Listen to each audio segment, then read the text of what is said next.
What has happened, everybody? James Hancock here. I'm back to offer my very enthusiastic review for Sinners, written and directed by Ryan Coogler and starring Michael B. Jordan in not one, but two roles, both Smoke and Stack, the twin brothers, at the core of this movie. And it's very rare where I get to say that one of my most anticipated movies of the year managed not only to deliver, but to deliver above and beyond expectations. I just love it when a filmmaker decides to basically cash in his chips from his success in other franchises and goes off and makes an original film, a big budget horror movie with action and music and sex appeal and style. It's just, this is the dream. This is what filmmakers should be aspiring to do. Like, making a bunch of movies for Marvel should not be the dream. The dream should be make a bunch of movies for Marvel that make them a ton of money, whereupon you then go off and tell your own stories, your own way. And apparently Ryan Coogler struck a deal with Warner Brothers where he will own the rights to this franchise and basically own the rights to the prints, the movies, everything, I think in 25 years. And given from the crowd reaction that I saw tonight, chances are there are going to be some more Sinners movies in the future. But even if they never make another Sinners movie, it's so fucking cool seeing a filmmaker go off and make an original movie, a $100 million R-rated horror movie that is the exact opposite of everything that basically that modern filmmaking is all about within the big studio system, because the big studios now are committee driven or driven by executives, and they're mining IP to make very bland, family-friendly entertainment. Sinners is the exact opposite. It's auteur-driven. It's not driven by a committee. It's a single storyteller. He wrote it. He directed it. It's his baby. It's his original idea. And just to celebrate what he's achieved with this wildly entertaining movie, I'm going to have a little drink in my brand new Sinners glass that they handed out at the Alamo Drafthouse. I poured out what was left of my Dewar's to mark the occasion, but they also handed out T-shirts to celebrate the fact that they were showing the movie in 70mm. And if you get a chance to see the movie in 70mm, I strongly encourage you to do so. And I'm sure there'll be plenty of people who say, who gives a shit if you see it in 70mm or not? But when you see that texture and that grain and just that clarity of image, you'll know what I'm talking about, because Ryan Coogler's gone like not only the extra mile, but like 10,000 extra miles for establishing the mood, the setting, the period. You know, I'm kind of all over the place. Maybe I ought to slow down and just explain what the story of Sinners is first before I shower this movie with praise. So the official premise is, trying to leave their troubled lives behind, twin brothers Smoke and Stack, Michael B. Jordan, return to their hometown to start again, only to discover that an even greater evil is waiting to welcome them back. But one of the coolest aspects of this movie is that even if Ryan Coogler decided to withhold the vampires and withhold the supernatural and all the horror ingredients and just decided to make a Prohibition-era gangster movie set in the Mississippi Delta, it still would have worked. Like, all those ingredients really work well, almost to the point where you kind of forget, oh yeah, this is going to be a horror movie. About the halfway point, much like From Dusk Till Dawn from the 1990s, directed by Robert Rodriguez, that movie starts off as a crime film and then shifts gears into a full-blown vampire film. But Sinners is a big-budget, opulent spectacle. It's a full-blown studio movie. But usually when you see a big-ass studio movie these days, you're seeing, you know, a Minecraft movie, or you're seeing something that's made for the whole family that's going to be pretty much forgotten by the time you exit the theater. Sinners is going to stick with people because they do the hard work. They do the heavy lifting, establishing all these characters. And what's great is how there's so many moral grays. There are plenty of heroes and villains within this story, but you don't necessarily have to look just within the vampires for the villains and just with the living for the heroes. This is a movie about sin and vice. Like I said, it's music, and it's gambling, and it's violence, and it's sex, and it's all kinds of wild shit. And it earns its title many times over before the movie's running time draws to a close. But what brings the whole movie together is the relationship between Smoke and Stack, these two brothers who are coming back from Chicago. You know, two entrepreneurs, basically they're criminals, but they're coming back from Chicago, and they've been dealing with Irish crime syndicates, Italian crime syndicates, and they are very experienced, and they've also fought abroad in World War I. So these guys are, they know what they're doing. They're hell on wheels, and their ambition is just to create a juke joint that where people can come and listen to the blues and drink and have a great time. And of course, there's all sorts of spirits on the loose that like to feed on the living.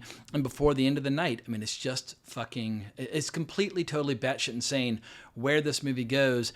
And it's so potent and so intoxicating at times that if Ryan Coogler ever goes back to Disney to make more Marvel movies, I'm just going to openly weep on this YouTube channel because he's done his time in the trenches. He's made them all the money in the world with those 2 movies. I thought Wakanda Forever wasn't nearly as good as the first Black Panther, but this movie is light years better than anything going on in Marvel right now. Marvel is... it's in its final death rattle and it's in its final death throes. The best is in the rearview mirror. The best is not yet to come with Marvel. But if Ryan Coogler can make movies like this over at Warner Brothers, it's like, why would you ever go back to the restrictive environment of Disney? I was like, no, you can't say that, or no, you can't do that. Like, there's language in this movie that's so overtly sexual, and it just kind of escalates so quickly. I was like, oh, my virgin ears. Like, it is, let's just say the characters express themselves very candidly, and I just totally embraced it. Especially when you hear that dialogue coming from an actress like Haley Steinfeld, where I know she's getting close to 30 years old. She's an adult.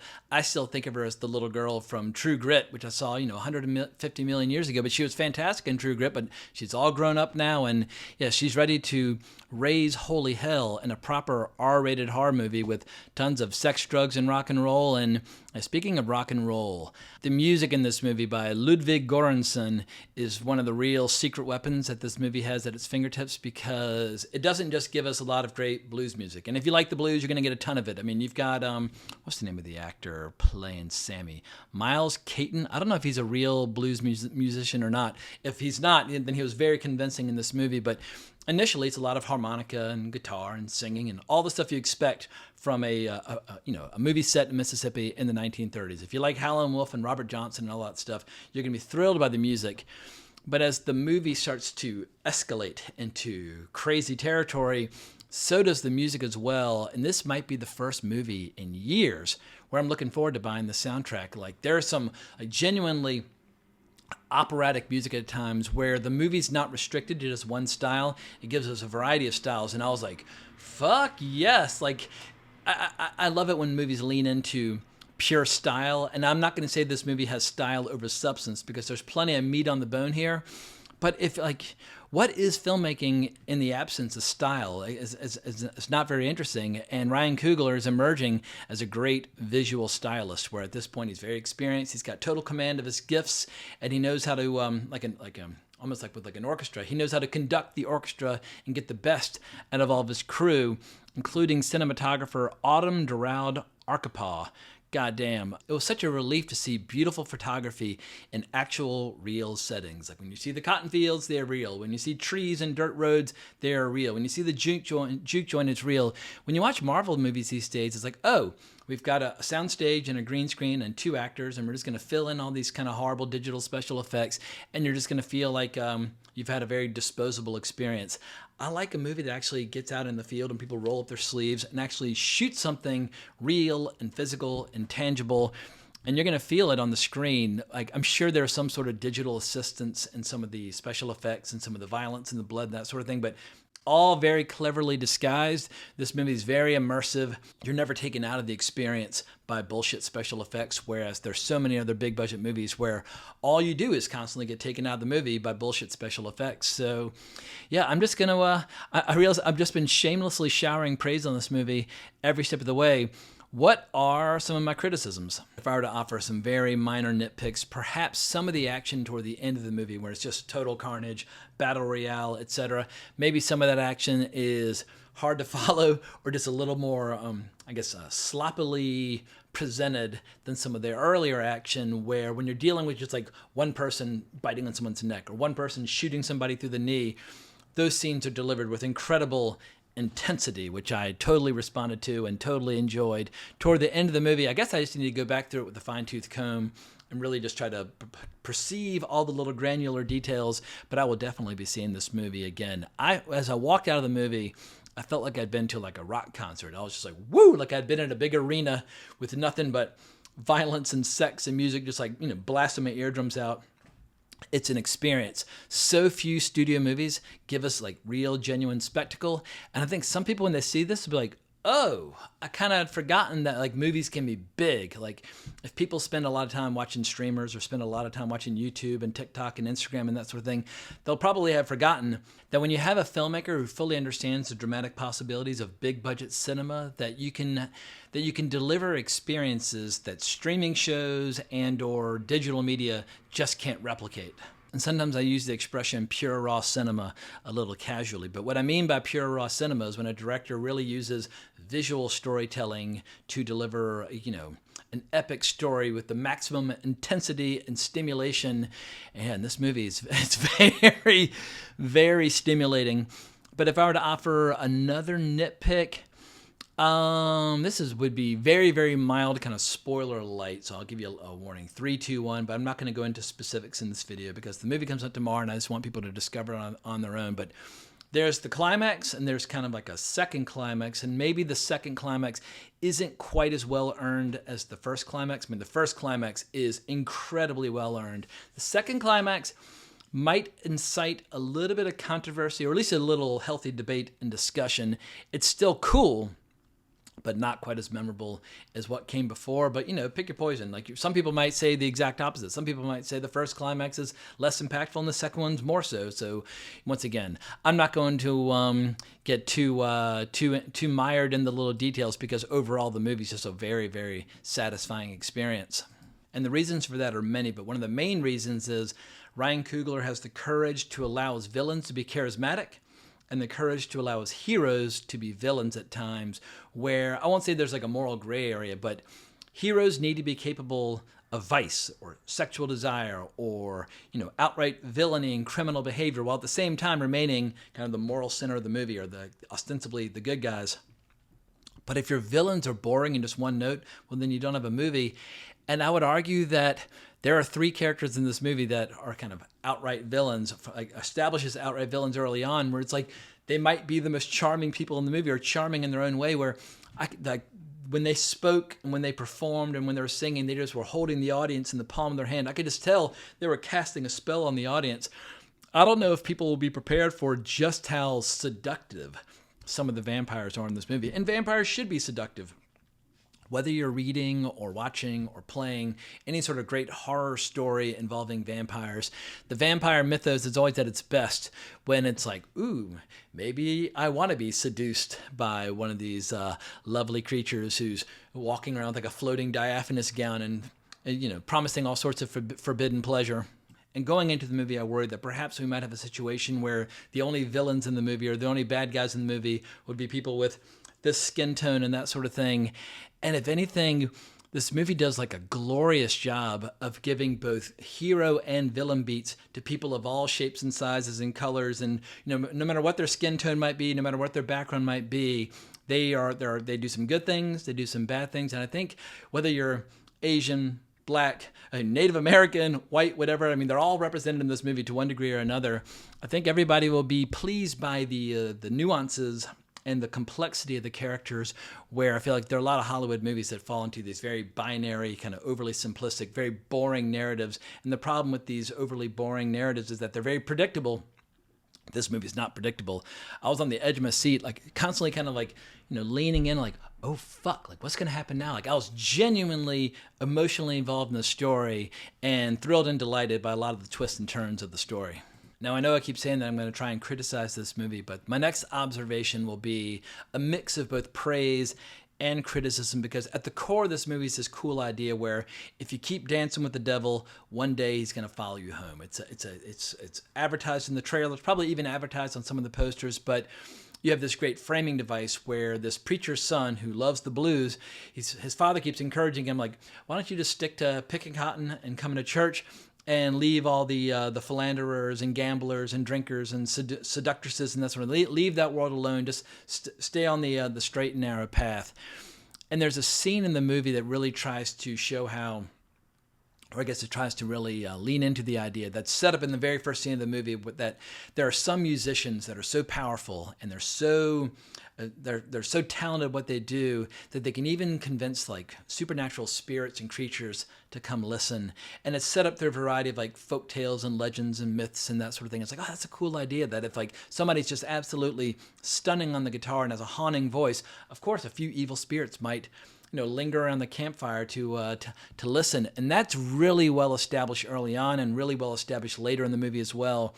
But there's one scene in the movie where perhaps Ryan Coogler's ambition and his reach exceeds his grasp, where he almost seems to be trying to encapsulate the entire history of music into one scene and showing the seductive power of music. And it's wild and it's cool. And at the end of it, it really sticks the landing with this brilliant transition where I was like, oh my God, like Ryan Coogler, you keep getting better at what you do. But maybe the train flies off the rails for a brief couple of minutes. I'll need to go back and rewatch it before I make my final verdict on that scene. But I do really love this central idea that if you spend your life surrounded by sin and vice, but also art and music and people that live on the wild side, some of it's going to follow you home or work its way into you one way or another. And there's a price to be paid for all that devil may care fun. And I think the movie does a really good job of selling that, where it really sets up this, I won't say forbidden atmosphere, but an atmosphere that's incredibly inviting. Like, oh my God, I would kill to have a few drinks in the company of all these wildly entertaining characters. And speaking of those characters, let me give a few shout outs.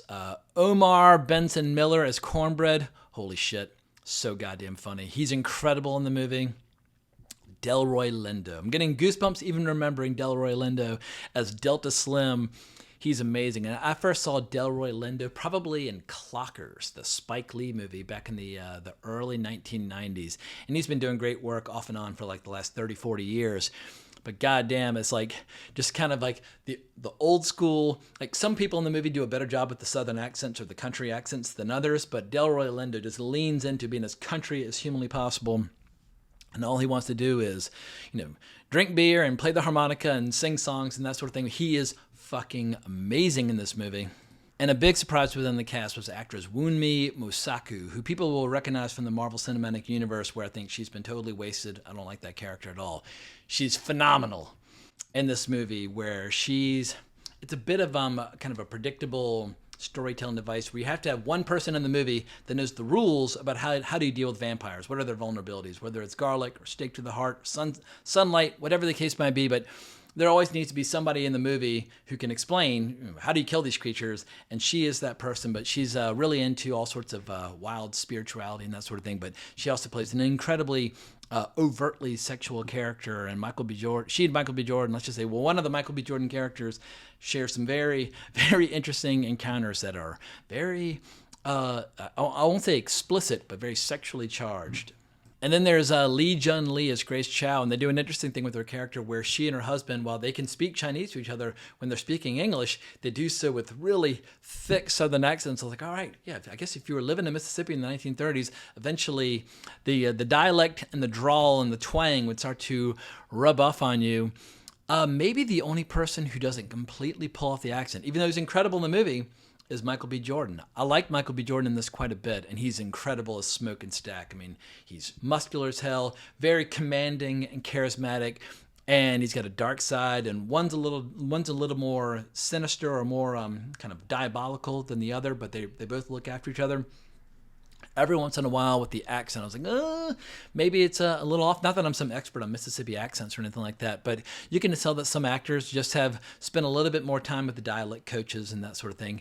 Haley Steinfeld does a pretty good job with the accent as well, but I'd say on the whole, the cast is fantastic. But the people I'm going to keep coming back to are the vampires. The vampires, all the actors, and they start out as only a few and they grow in number. They just seem to be having so much fucking fun. And this is a pretty heavy spoiler, so if you don't want any spoilers, bail out now. But one of the more interesting aspects of the movie is how, at a time where there's obviously a lot of racial strife and segregation and all that stuff in the 1930s Mississippi, the great irony is that the villains of the movie that are trying to kill everybody have no racial bigotry. Because once you're one of them, they all share each other's memories and experiences, and it's like this great party outside where all the vampires just seem to be having so much fucking fun singing and dancing and adding more people to their numbers. And it's like, well, maybe they're onto something, because in the real world, there's still all sorts of problems that people have to wrestle with in terms of their day-to-day lives. But if you just allow yourself to get kind of taken in by the bad guys, well, then all those problems will be washed away. That was a twist I did not see coming, because it just I've never seen that explored in, like, we've seen a million vampire movies, but usually vampire movies take place like in a castle in Eastern Europe, or they take place in London, like in the late 1800s. I've never seen a vampire movie set in like a heavily black area in Mississippi in the 1930s. So of course it's going to invite all sorts of interesting ideas in, but I like how Ryan Coogler is exploring those ideas in unpredictable ways. But my last spoiler, and it's a major spoiler, so bail out now if you don't want any details at all, but there's one really interesting ingredient here, which goes all the way back to the fact that Bram Stoker is an Irish novelist. But the main villain of this movie, played by Jack O'Connell, I don't know if he's actually Irish in real life or not, but he plays an Irishman in the movie, and he and his fellow vampires have this bone-chilling scene where they perform some Irish folk music, where even the people working at this juke joint are like, man, that's a pretty cool shit. It's an eerie scene where they're trying to convince these people to invite them in, because obviously they're the vampires. They got to follow the rules, and they cannot come in and start feeding on people unless they get invited. So they show up and look, we're coming here to spend money and sing songs, and we just want to get along with everybody, and no racial bigotry, blah blah blah. And they start performing this song, and I started getting goosebumps. I was like, oh my God, like, these are the nicest, most charming, charismatic vampires that I've ever seen, where all they want to do is feed, but they're saying all the right things. And the folk music is incredible. Like, a lot of the music in this movie is like real, like, bombastic and in your face, and it's like, woo, like, oh my God, it's designed to kind of knock you over.